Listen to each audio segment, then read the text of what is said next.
His name was Thomas. He was 76 years old, kidney failure. He needed dialysis 3 times a week to stay alive. He had been getting it for 4 years without any problem. Then his Medicare Advantage plan changed their policy. This is the first letter they sent him. Effective January 1st, 2025, in-center dialysis requires prior authorization. Thomas died on the 28th day after his 4th denial. For 4 years, Thomas went to the dialysis center every Monday, Wednesday, and Friday. Same chair, same time. Same nurses who knew his name and how he liked his blanket folded, and that he always brought peppermints in his pocket. 4 hours each session. Needles in his arm. Blood flowing out through tubes into a machine that cleaned it and sent it back. The machine doing the work his kidneys could no longer do. It kept him alive. It let him go to his grandson's baseball games. It let him have dinner with his wife. It let him work in his garden on Tuesdays and Thursdays. It gave him a life. Not the life he had before, but a life. He never missed an appointment, not once in 4 years. He knew what happened if you missed dialysis. The toxins build up in your blood. You get confused. You get weak. Your heart starts having arrhythmias. Eventually, you go into a coma. Then you die. So Thomas never missed. He scheduled everything else around those 3 days. Doctor's appointments, family visits, everything. Dialysis came first because dialysis kept him breathing. March of 2024, everything was normal. 3 sessions a week. His kidney function was stable. His blood work was good. His nephrologist was pleased. Thomas felt as good as someone on dialysis could feel. Then December came. The letter arrived on a Tuesday. White envelope, return address from his Medicare Advantage plan. He opened it at the kitchen table while his wife made coffee. The letter was 1 page, corporate letterhead, 3 paragraphs of legal language, and then the sentence that would kill him.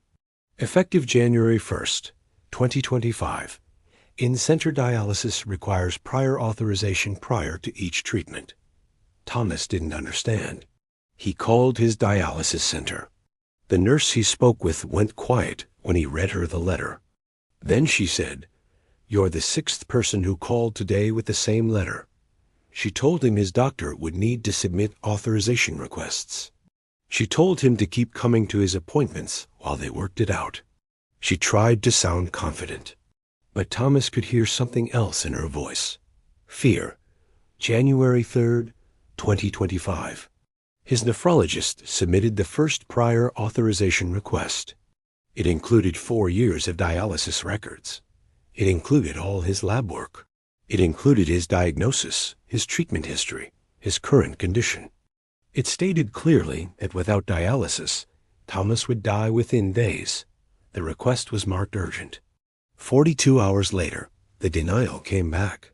Reason given was insufficient documentation to determine medical necessity. His doctor immediately resubmitted with additional test results. January 8th. Second denial.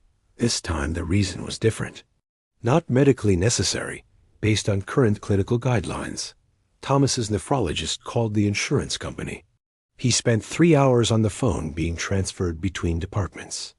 He finally reached a medical reviewer. He explained that dialysis is not optional for someone with end-stage renal disease. The reviewer said the guidelines had been updated. The reviewer said they needed more evidence. The doctor asked what evidence. The reviewer said he couldn't provide specifics. The doctor said his patient would die without treatment. The reviewer said to file another appeal. January 15th. Third authorization request. This time, the nephrologist included a letter stating in bold letters, "Patient will die without treatment." He attached peer-reviewed studies. He attached guidelines from the National Kidney Foundation. He got 2 other nephrologists to write supporting letters. He did everything he could possibly do. The denial came back in 36 hours. Same reason. Not medically necessary. Thomas had been going to dialysis this whole time. But on January 16th, When he showed up for his appointment, the center turned him away. The administrator stood at the door with a clipboard. She was crying. She said without authorization, they legally could not treat him. She said Medicare Advantage would not pay, and Thomas would be responsible for the full cost. $18,000 per session. Thomas had $900 in his checking account and Social Security that barely covered his rent.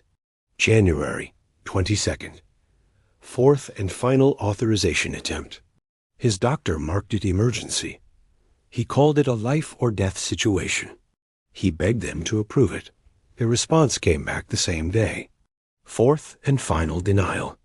No further appeals permitted per policy guidelines. Thomas had not had dialysis in 6 days. By January 24th, he could barely stand. The toxins were building in his blood. He was confused.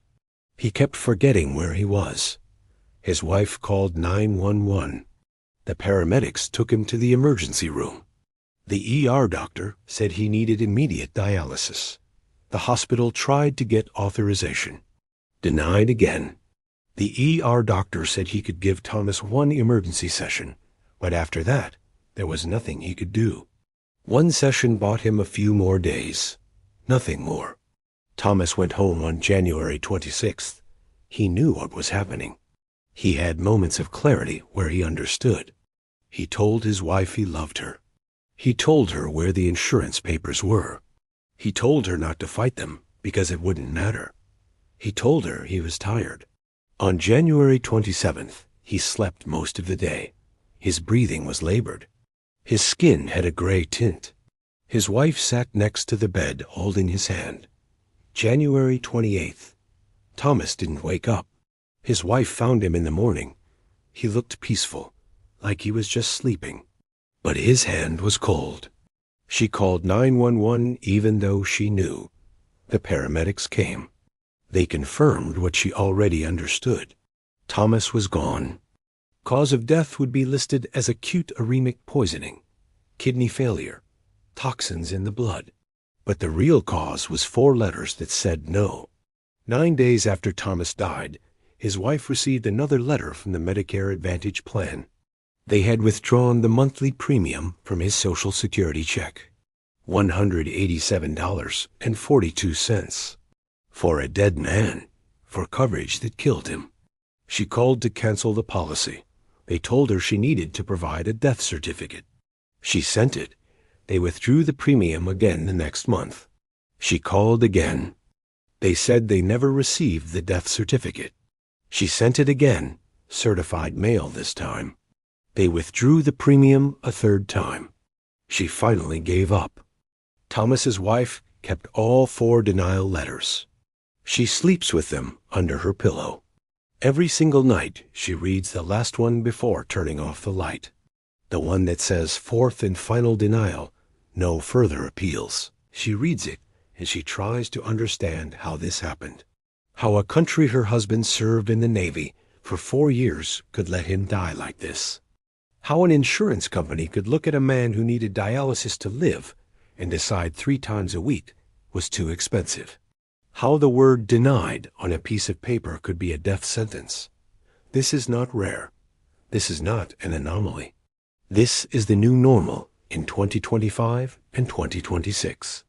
Medicare Advantage plans across the country are implementing prior authorization requirements for dialysis. Thousands of people who have been getting treatment for years are suddenly being told they need approval. And that approval is being denied. Dialysis centers are turning patients away. Doctors are filing appeals that go nowhere. People are dying from kidney failure in one of the wealthiest nations on earth because insurance companies decided their lives cost too much. If your parent, your spouse, your patient is on dialysis and Medicare Advantage, this video is your warning. This is happening right now. This will keep happening. These stories need to be told. Every single person who died waiting for authorization. Every family watching their loved one's body fill with toxins. Every doctor who had to tell their patient there was nothing more they could do. Send these stories forward. Share them. Make them impossible to ignore. Complete anonymity guaranteed. No names, no faces. Just what happened. Subscribe to this information. Pay attention. Turn on notifications. Because the fourth denial is already in someone's mailbox tonight.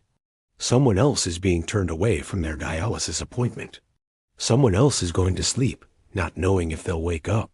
This is the reality of Medicare denied. This is what happens when survival becomes subject to prior authorization. Right now, as you finish this video, another dialysis patient is reading their fourth denial letter.